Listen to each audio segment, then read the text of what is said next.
AI made coding fast, almost suspiciously fast. But shipping software was never just the coding. So the total time didn't change much. It's dictated by the handoffs between teams. Imagine your company like a system: inputs, processing, memory. A lot like a server. Every system has 3 layers: the work, the tools that produce the work, and the wiring, how that work flows between people.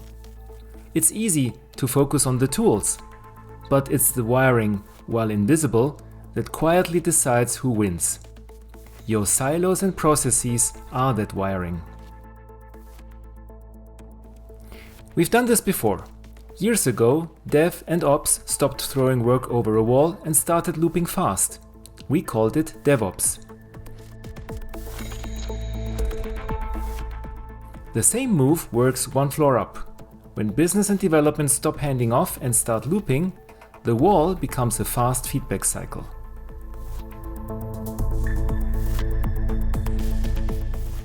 Here's a real-world example. At Adidas, loosely coupled teams spent about 80% of their time on creative, happy time work versus just 30% for the tightly coupled ones. Same tools, same skills. The difference was in the wiring.